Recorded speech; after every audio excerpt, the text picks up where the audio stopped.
قیامت تک دمکتی رہے گی کہ فعل بالدم هكذا فنزعه على وجهه وراسه ثم قال فزت برب الكعبة.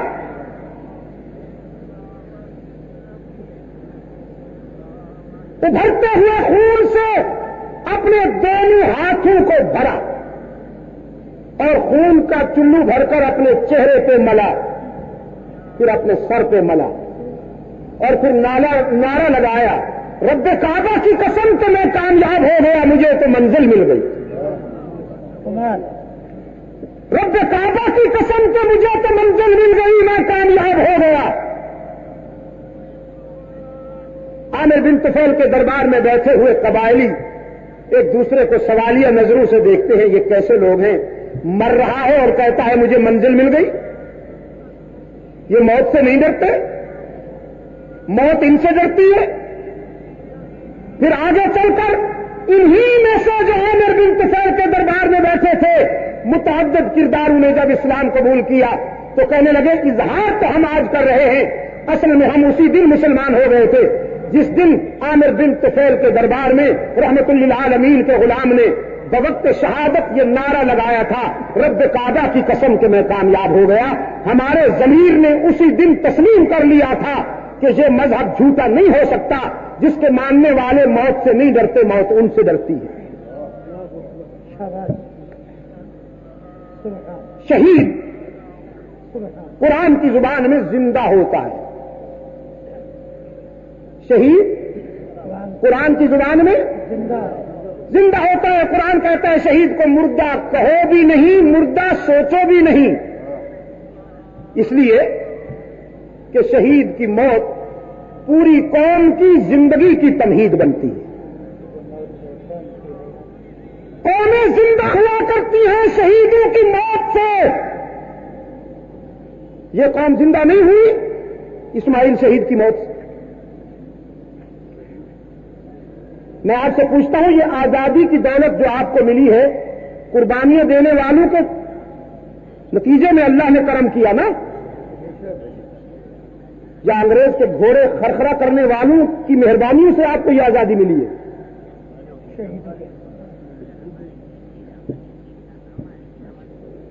ہزارہ ڈویژن کے دورے پہ جب ہم جاتے ہیں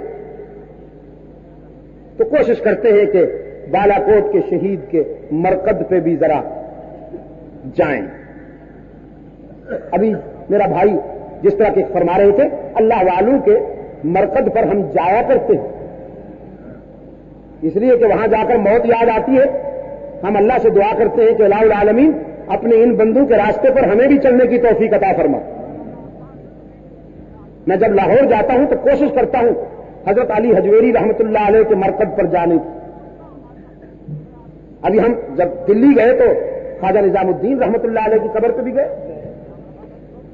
کہیں میرے یہ دوست کہیں کہ جب شاہ ولی اللہ کی قبر پر تو گئے تھے لیکن دیکھا ادھر نہیں گئے. ہم گئے حضرت خواجہ نظام الدین رحمت اللہ علیہ کی قبر پہ بھی گئے. ایسی بات نہیں ہے. خواجہ قطب الدین بختیار کاکی رحمت اللہ علیہ کے مرکز پہ بھی گئے. اور جناب خواجہ قطب الدین بختیار کاکی پر اللہ کی کروڑوں رحمتیں ہوں. ان کے مرکز پہ یہ لکھا ہوا تھا کہ یہاں خلاف سنت کوئی بات نہ کی جائے. قطب الدین بختیار کاکی تو وہ ہے نا جس نے مرنے سے پہلے وصیت کی تھی کہ میری نماز جنازہ وہ شخص پڑھائے جس میں یہ 3 شرطیں پائی جائیں. بالغ ہونے سے آج تک کسی کی بیٹی کو غلط نگاہ سے نہ دیکھا ہو.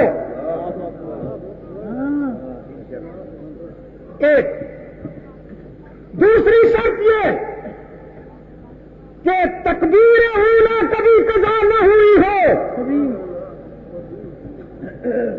اور تیسری شرط یہ کہ عصر کی سنتیں قضا نہ ہوئی ہو. فرض نہیں، سنتی بھی مؤکدہ نہیں، غیر مؤکدہ. عصر کی سنتیں میری نماز جنازہ وہ شخص پڑھائے. حضرت خواجہ قطب الدین بختیار کاکی رحمت اللہ علیہ انتقال فرما گئے. نماز جنازہ کی تیاری ہوئی. صفیں باندھی گئیں. ان صفوں میں امیر بھی تھے، فقیر بھی، حاجی بھی مولوی، ہاں حاجی بھی مولوی بھی، جبہ پوش بھی، براؤن کلر کے امامے والے بھی،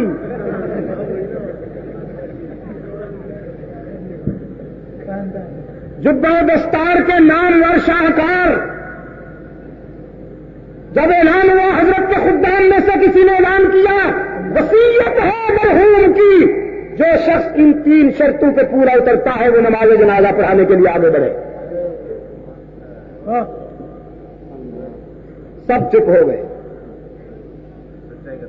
ہاں کچھ سچائی کا زمانہ تھا، ورنہ آج تو اگر ایسی بات کی جائے تو جبہ دستار کے مالک کہیں میں سب سے بڑا ہوں. لیکن وہ بہتر دور تھا. سب نے کہا جناب کسی ایک پر تو شاید کوئی پورا اتر جائے، لیکن یہ 3 شرطوں پر پورا اترنا ہمارے بس میں تو نہیں.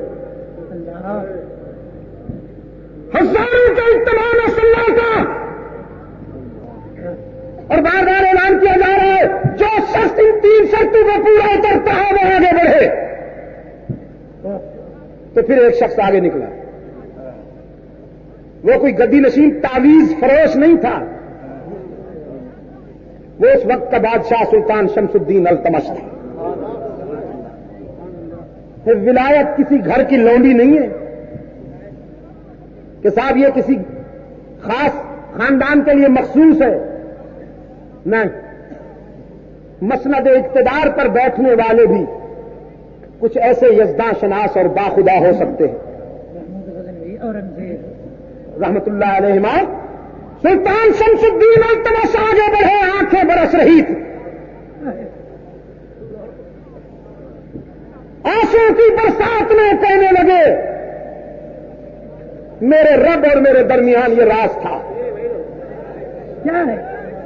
میں زندگی بھر کے لیے یہ راز رکھنا چاہتا تھا، لیکن قطب الدین پر اللہ کی رحمتیں ہوں کہ آج انہوں نے مجھے ظاہر کر دیا. قطب الدین پر اللہ کی رحمتیں ہوں کہ آج مجھے اس نے ظاہر کر دیا. میں خود کو ظاہر نہیں کرنا چاہتا تھا. الحمدللہ کہ آج تک کسی کی بیٹی کو غلط نگاہ سے نہیں دیکھا. جب کسی کی بیٹی سامنے آئی تو اپنی بیٹی یاد آ گئی.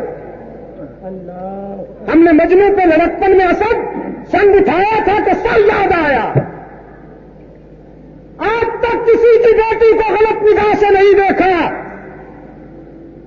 اور فرمانے لگے اللہ نے کرم کیا ہے کہ تکبیر اولا بھی مجھ سے آج تک قضا نہیں ہوا. اور عصر کی سنتیں تو کجا جب سے بالغ ہوا ہوں الحمدللہ آج تک وقت کا کوئی مستحب بھی قضا نہیں ہوا. وہ وقت کا بادشاہ تھا، میں اسے ولی اللہ سمجھتا ہوں. خواجہ قطب الدین بختیار کاکی پر اللہ کا کرم ہے کہ آج بھی ان کی قبر بدعات اور شرک کی حرکات سے محفوظ ہے. مولانا گواہی دیں گے. ہم وہاں پہنچے، کل من علیہا فان ویبقی وجہ ربک ذو الجلال والاکرام کا منظر تھا. اسی طرح ہم شیخ عبدالحق محدث دہلوی رحمت اللہ علیہ کے مرکز پہ پہنچے. ہم جایا کرتے ہیں اللہ کے بندوں کے مرکز پر. شاہ اسماعیل شہید کی قبر پہ بھی ہزارہ ڈویژن کے سفر پہ جاتا ہوں تو کوشش کرتا ہوں کہ وہاں حاضری دوں. اب بھی اپریل میں ہم نے وہاں پر 3 روزہ کانفرنس رکھی تھی. شاہ اسماعیل شہید کی قبر پر دیکھتا ہوں، نظر پڑتے ہی مجھے عبداللہ ابن زبیر کی لاش یاد آ جاتی ہے.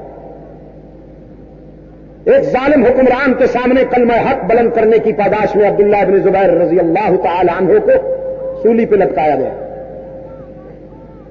اور حاکم وقت نے آرڈر دیا کہ اس کی لاش کو یہی رہنے دیا جائے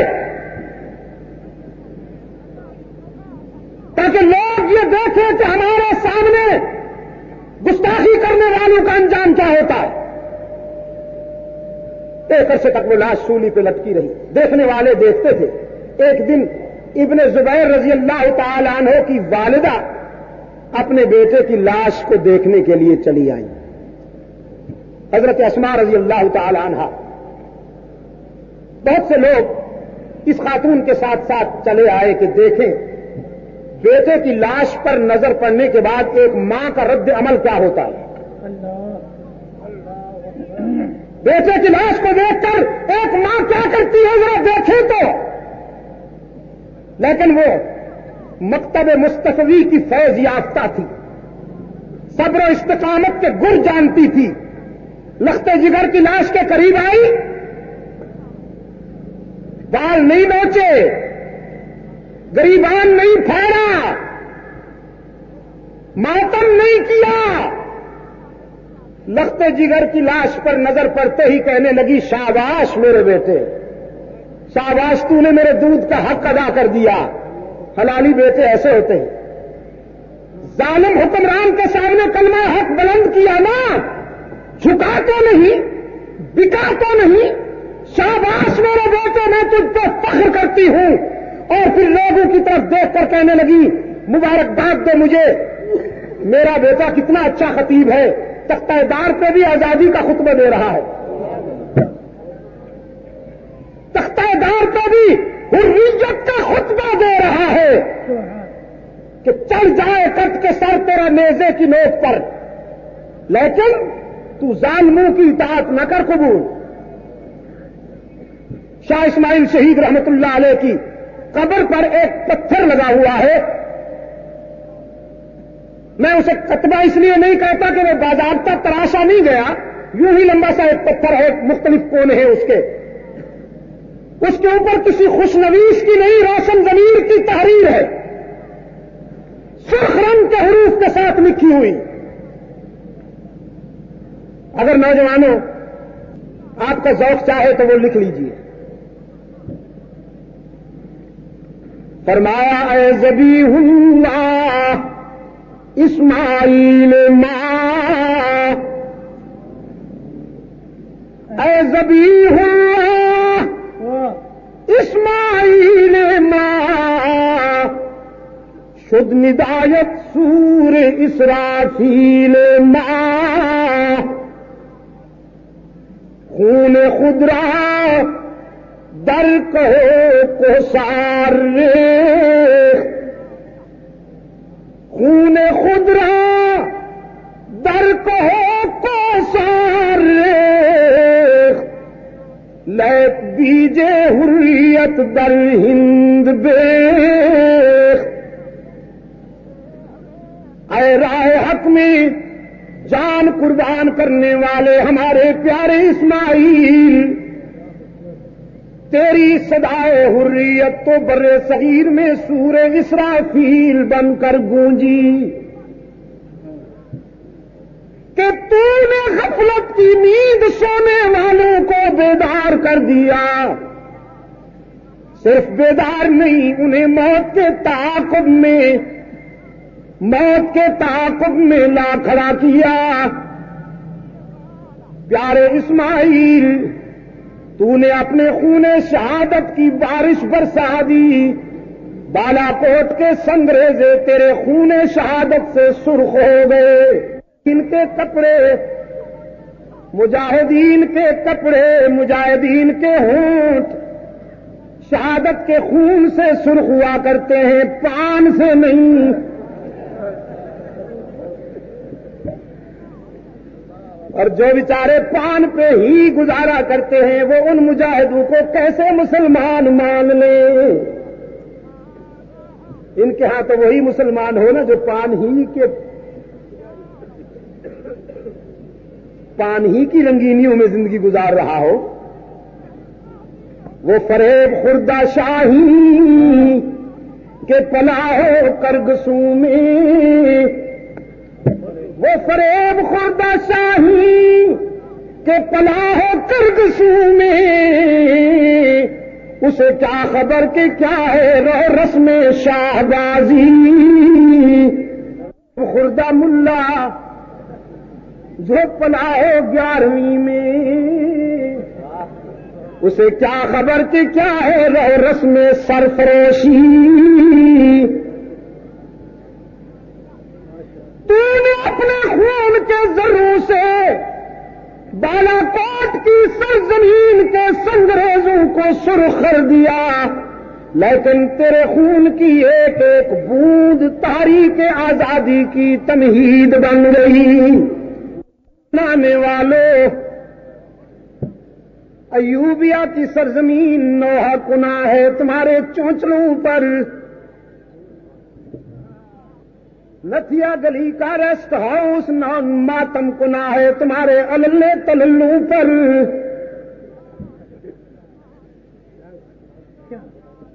معطل کرتے ہو اس بیچارے کو جس نے تمہارے عمل کی تقلید کی ہے. خود استعفیٰ کیوں نہیں دیتے ہو؟ اس بیچارے نے کوئی بڑا جرم تو نہیں کیا، تم طوائفوں کو تمغے دیتے ہو، اس نے طوائفوں سے بغلگیر ہو کے ناچ کر لیا. بڑی اس سے زیادہ غلطی ہو گئی. ہائے، قربانیاں دینے والے جان دے گئے تمہاری آزادی کے لیے، اور آج تم کہاں پہنچے ہو؟ جلتا ہے جن کا خون چراغوں میں رات بھر، جلتا ہے جن کا خون چراغوں میں رات بھر. ان غمزدوں سے پوچھ کبھی قیمت سحر.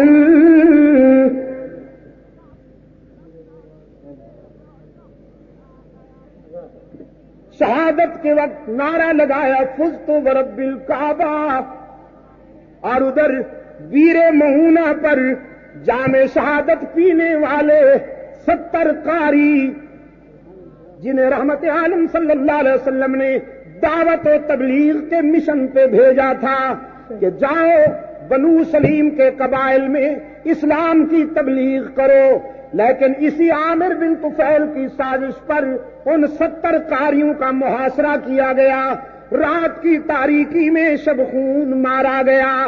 یہ مسلح، وہ نہتے، یہ تخریب کار، وہ تعمیر کار، یہ آگ جلانے والے، وہ آگ بجھانے والے، یہ انسان نما درندے، وہ انسان نما اللہ کے بندے، وہ حقیقی انسان چن چن کر انہوں نے ذبح کرنا شروع کیا سرکار دو عالم صلی اللہ علیہ وسلم کے رضاکاروں کو. ملت ابراہیمی سے سچی اور عملی نسبت رکھنے والے وہ کردار جام شہادت پی پی کر نعرہ لگاتے ہیں بلغوا عنا قومنا انا لقینا ربنا فرضی عنا وارضانا. او اللہ کے فرشتوں، او طاہر قدس، ہماری یہ حالت ہماری قوم تک پہنچا دو، ہمارا یہ انجام ہمارے قائد تک پہنچا دو، ہمارا یہ پیغام ہماری برادری تک پہنچا دو کہ ہم نے بیر مہونا پر اپنے رب سے ملاقات کی، اور یہ ملاقات اتنی کامیاب ہوئی کہ وہ ہم سے راضی ہو گیا، ہم اس سے راضی ہو گئے. ناکام نہیں ہوئے، وہ ہم سے راضی ہو گیا، ہم اس سے راضی ہو گئے. جان دے رہے ہیں اور کہتے کیا ہیں کہ ہم کامیاب ہیں. بلغوا عنا قومنا. اگر ہو سکے تو دوہراؤ یار میرے ساتھ. بلغوا عنا قومنا، بلغوا عنا قومنا. اس لیے کہ صحابہ کرام فرماتے ہیں قرآن کریم کی آیات کے بعد سب سے زیادہ جو عبارت ہماری زبانوں پہ ایک عرصے تک مچلتی رہی وہ یہی تھی جو بیر معونہ کے شہداء نے بوقت شہادت نشر کی. بلغوا عنا قومنا انا لقینا ربنا فرضی عنا وارضانا.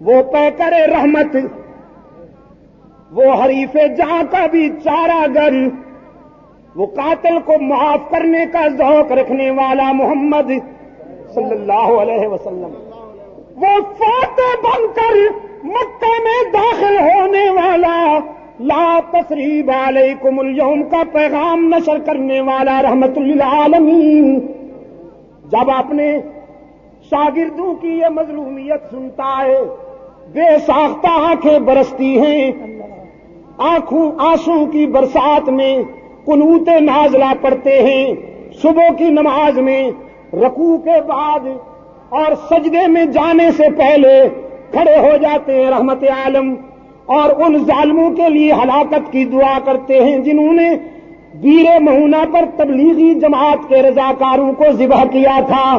اللہم اجعل علیہم سنین کسنی یوسف،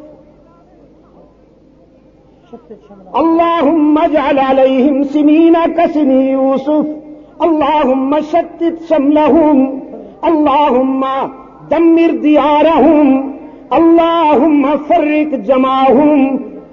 اے اللہ خذہم اخذ عزیز مقتدر، اے اللہ جنہوں نے میرے شاگردوں کو ستایا ہے تو انہیں برباد کر، اے اللہ ان کی آبادیوں کو ویران کر، اے اللہ ان کی جمعیت کو ریزہ ریزہ کر دے، اے اللہ جنہوں نے میرے رضاکاروں کو رلایا ہے تو ان کے ہونٹوں سے ہمیشہ کے لیے مسکراہٹیں چھین لے، اے اللہ ان پر کنعانی قحط نازل فرما، اے اللہ تو انہیں اس طرح پکڑ جس طرح پکڑنے کا حق ہے.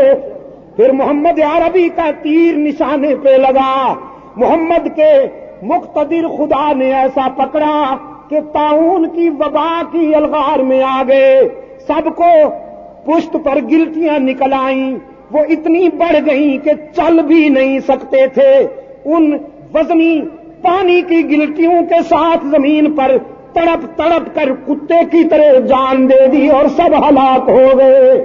کراچی والوں شہادت کا جام پینے والوں نے اپنے انجام کو کامیابی سمجھا. رحمت للعالمین صلی اللہ علیہ وسلم نے ظالموں کے لیے بد دعا کی، لیکن اسی حوالے سے آپ اگر میری بات توجہ سے سن رہے ہیں تو جواب دیتے جائیے کہ اگر میرے آقا کو یہ معلوم ہوتا کہ میرے ان 70 قاریوں کو بیر مہونہ پر لے جا کر یہ ظالم ذبح کر دیں گے تو بھیجتے میرے آقا انہیں.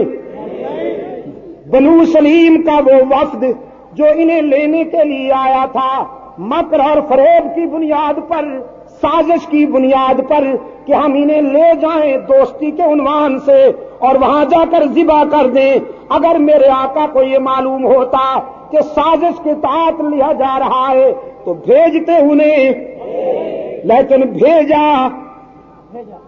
بھیجا اس لیے کہ کل کیا ہونے والا ہے کون جانتا ہے. ہی پہ ضرب لگے ذرا تاکہ بھی کے بیماروں کو اللہ شفائے کاملہ عطا فرمائے. کل کیا ہونے والا ہے کون جانتا ہے.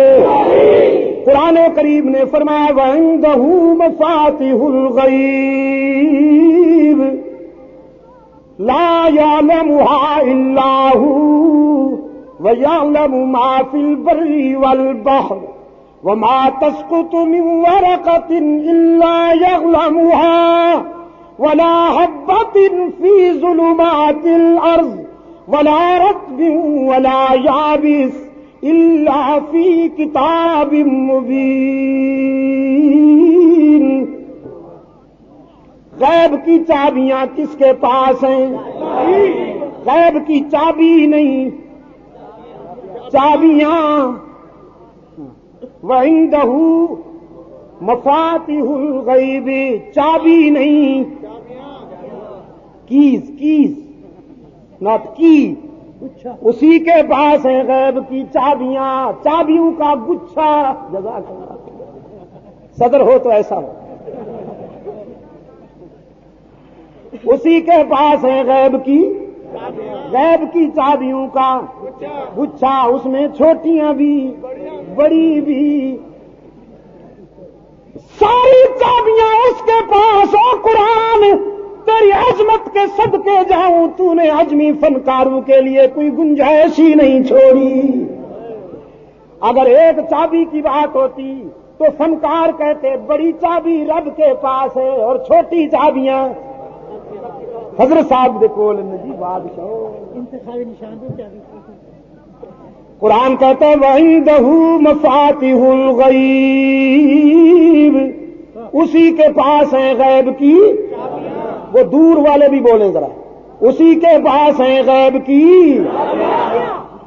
لا يعلمها الا هو، کوئی نہیں جانتا مگر، کوئی نہیں جانتا مگر اللہ ہی، باقی وہی جانتے ہیں جنہیں وہ بتائے، باقی وہی جانتے ہیں جنہیں وہ بتائے۔ عالم الغیب فلا یظہر علی غیبہ احدا الا من ارتضی من رسول، وہی ہے علام الغیوب، وہی ہے عالم غیب، نہیں ظاہر کرتا غیب کی باتیں کسی پر مگر چن لیتا ہے اپنے رسولوں میں سے جسے چاہتا ہے، وہ اپنے پیغمبروں میں سے راز کی باتیں بتا دیتا ہے۔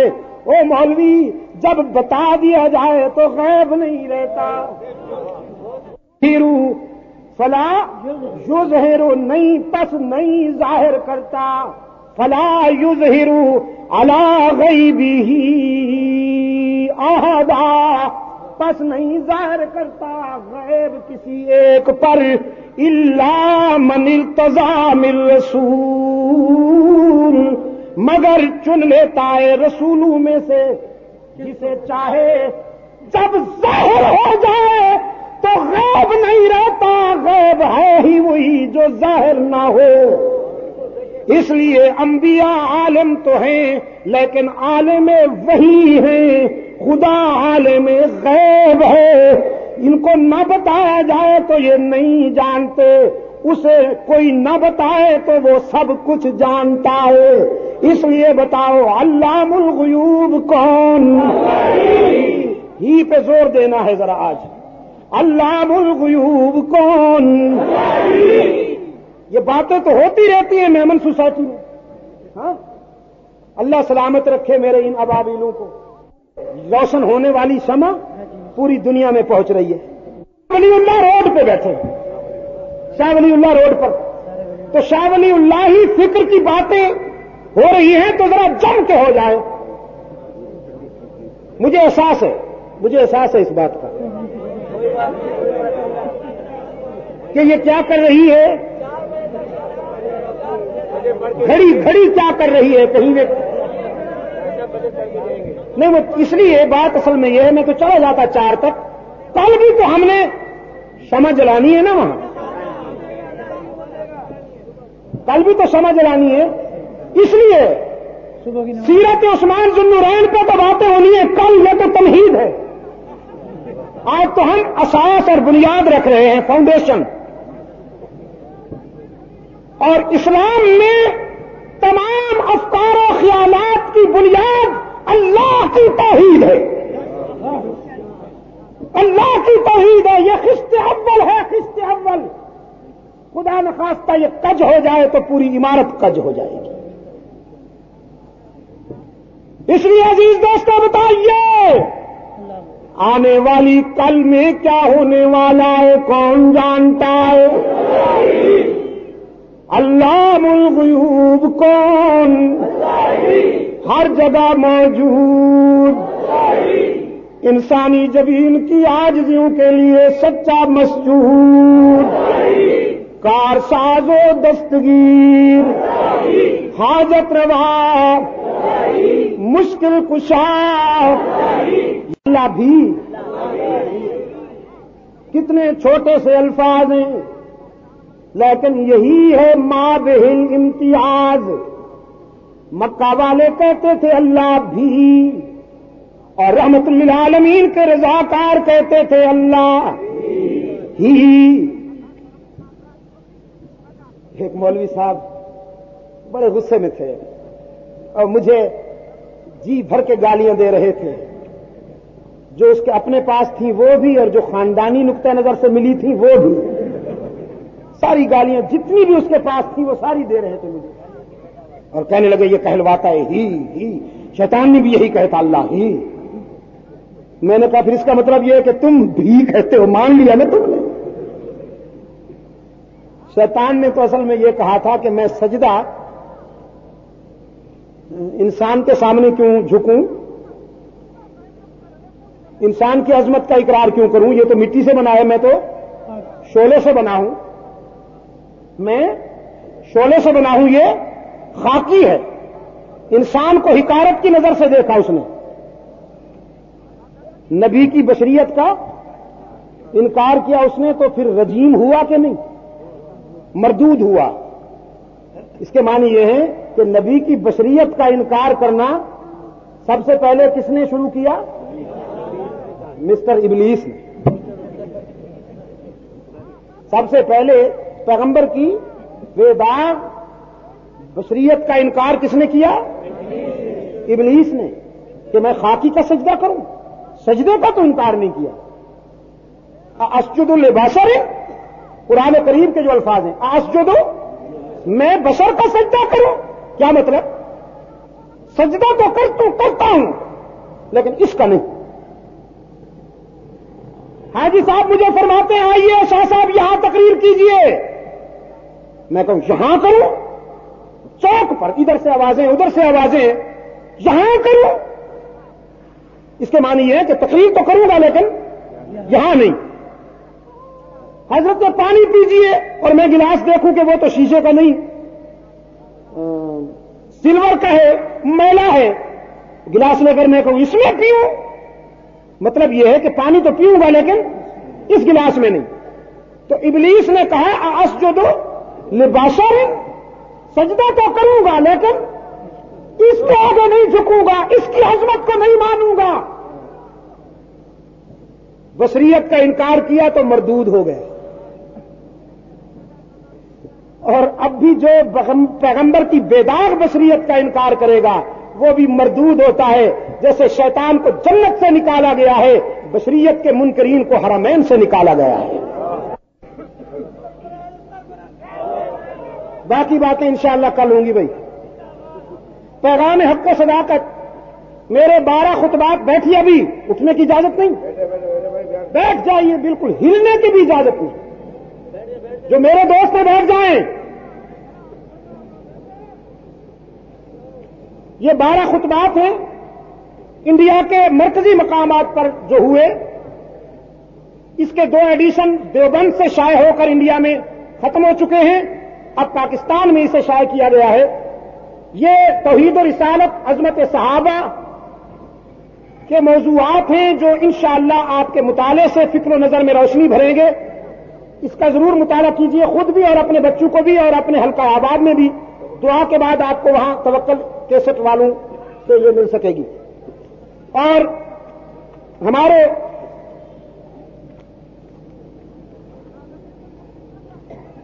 ایک عزیز ہیں عبداللطیف صاحب، ان کے والد حاجی قاسم صاحب انتقال کر گئے ہیں.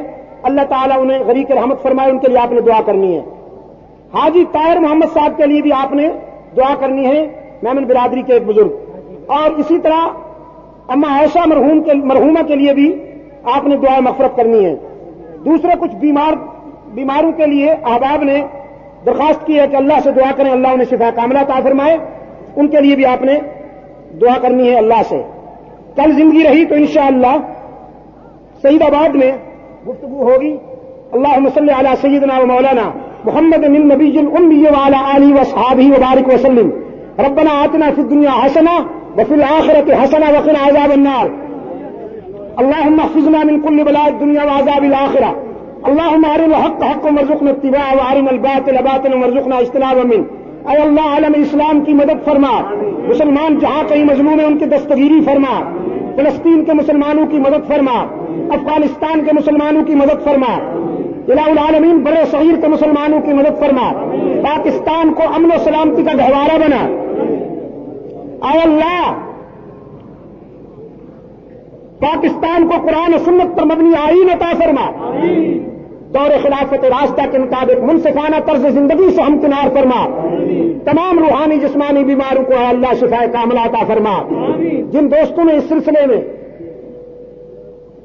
یہ التجا کی ہے کہ اللہ تعالیٰ ان کے متعلقین کو شفائے کاملہ عطا فرمائے، ہم ان سب کے لیے دعا گو ہیں، اے اللہ انہیں شفائے کاملہ عطا فرما۔ رسول اکرم صلی اللہ علیہ وسلم کے امت کے وہ تمام روحانی جسمانی بیمار کہ جنہیں ہم نہیں جانتے، الہ العالمین تو جانتا ہے، اپنے فضل و کرم سے ان سب کو شفائے کاملہ عطا فرما۔ ہمارے عزیز نوجوان یہاں کی مجلس تحفظ حقوق اہل سنت و جماعت کے کارکن، نوآباد کے میمن سوسائٹی کے، جن کی کوششوں سے یہ کانفرنس ترتیب پائی، اللہ تعالیٰ ان کو جزائے خیر عطا فرمائے، اس سے زیادہ توفیق عطا فرمائے۔ صحابہ کی عزت و ناموس کی حفاظت کے لیے اس سے زیادہ اللہ آپ کو کام کی توفیق عطا فرمائے۔ اور آپ تمام دوست جو دور دراز سے اس نظریاتی پروگرام میں شرکت کے لیے تشریف لائے ہیں، اللہ آپ کو بھی اور ہم سب کو دونوں جہانوں میں عزت و سربلندی نصیب فرمائے۔ وآخر دعوانا الحمدللہ رب العالمین وصلی اللہ تعالی علی خیر خلقہ محمد وبارک وسلم علیہ۔ مورخہ 27 اگست 1986 بمقام شاہ ولی اللہ روڈ میمن سوسائٹی کھڈا کراچی، علامہ سید عبد المجید ندیم شاہ صاحب داماد رسول شہید مدینہ امام مظلوم سیدنا عثمان غنی کانفرنس میں خطاب فرما رہے تھے۔ موضوع تھا حضرت قطب الدین بختیار کاکی رحمۃ اللہ علیہ کل تنزيل العزيز الرحيم لتنذر قوما ما أنذر آباؤهم فهم غافلون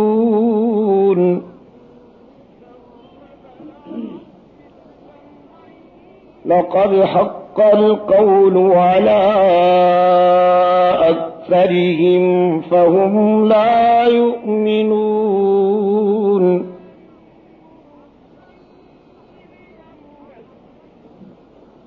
إنا جعلنا في أعناقهم أغلالا فهي إلى الأذقان فهم مقمحون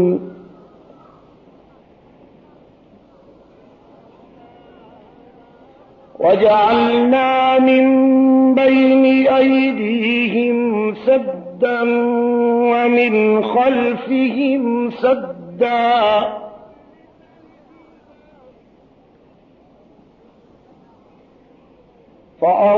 فأغشيناهم فهم لا يبصرون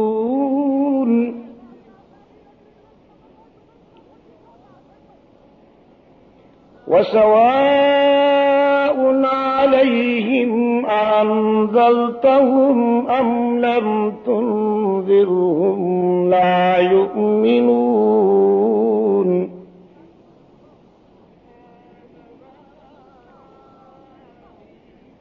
إنما تنذر من اتبع الذكر وخشي الرحمن بالغيب فبشره بمغفرة وأجر كريم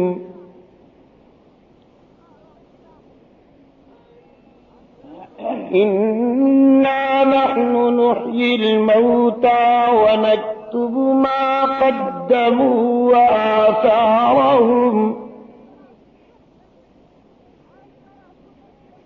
وكل شيء أحصيناه في إمام مبين